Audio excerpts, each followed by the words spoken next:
Hey guys, this is Mrs. Cornett, and I am going to make a video for some questions from section 10.3. This is using the quadratic formula, but this video I'm just going to talk about what the discriminant is and how to use it.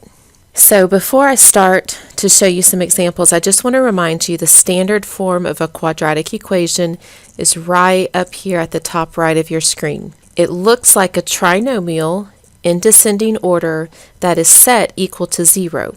So the purpose of this video is to determine if the quadratic equation will have one answer, two answers, or no answers.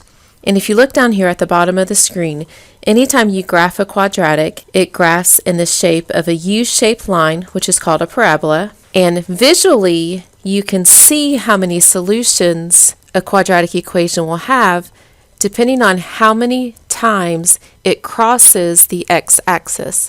So if you look at this first one, and I'm darkening in the x-axis with this red pen, the parabola just sits right on the line. And so visually, looking at that picture, we can say it has one real solution. Next, if you look at the picture for two real solutions, here's the x-axis again, and you can see that parabola has crossed two separate places. And so that's when it has two solutions. The last picture is a picture of no solutions. So here's that x-axis again, and it doesn't cross that x-axis at all. So when you hear the word one solution, two solutions, no solution, a solution is a value for x that when you plug x into the quadratic equation, the entire thing will equal 0. So sometimes there's only one solution. That means one number would make the entire quadratic equation equal 0, or there could be two different numbers that you plug in either one of those and the entire quadratic equation equals 0, or there could be no real solutions. And then that goes into some imaginary numbers, which we will not cover in this class. There's an easy way to find out the number of solutions a quadratic equation will have without graphing the equation and without even solving the equation using the quadratic formula or other methods that we've talked about in this class. And so the idea that I want to teach you today is called the discriminant, and it is the expression b squared minus 4ac. And so for each one of these problems, we're going to substitute the b, the a, and the c into this expression, and that's how we'll determine how many solutions that particular equation will have. So I want you to look at these 1, 2, 3 statements here inside this orange box. If the discriminant, which is the b squared minus 4ac, is larger than 0, so we're talking about a positive value, the equation has two real solutions. If that discriminant is equal to 0, the equation has one real solution. And then the last one, number 3, if the discriminant is smaller than 0, so if it comes out as a negative number, it has no real solutions. And like I said before, that gets into some imaginary numbers, which we're not going to do in this class. So one more time, let me write down the standard form of a quadratic. It's ax squared plus b plus c. And I've put little green lines specifically around the coefficients a, b, and c. So let's try one. Look at number 1, x squared plus 4x plus 5 equals 0. A is 1, B is 4, and C is 5. So now we'll substitute that into the discriminant. This will be 4 squared minus 4 times 1 times 5.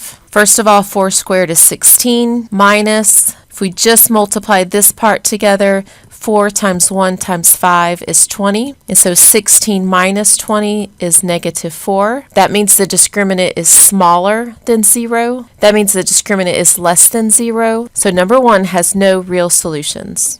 Number 2, x squared minus 2x plus 5 equals 0. A is 1, B is negative 2, and C is 5. So if we plug it into the discriminant, it's negative 2 squared minus 4 times A times C. Negative 2 squared is 4 minus, and then if we just focus in right here, do you see that's going to be 20 again? And so this will produce a negative 16.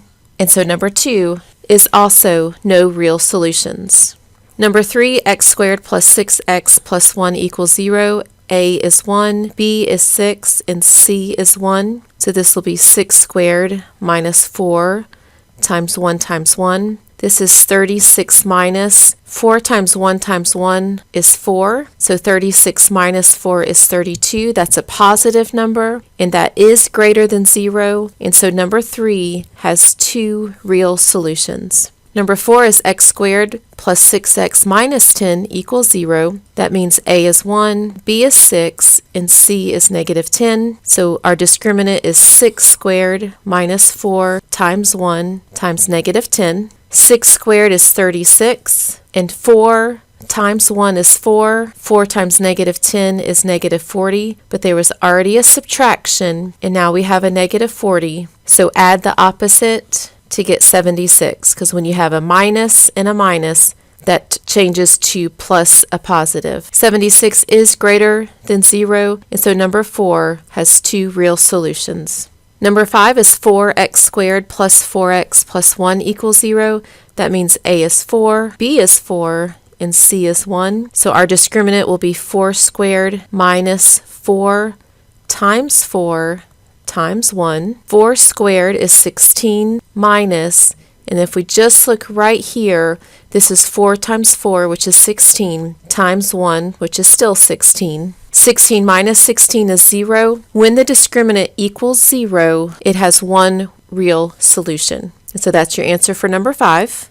Number 6 is 9x squared minus 12x plus 4 equals 0. That means A is 9, B is negative 12, and C is 4. The discriminant is negative 12 squared minus 4 times 9 times 4. Negative 12 squared is 144 minus 4 times 9 is 36, and 36 times 4 is 144.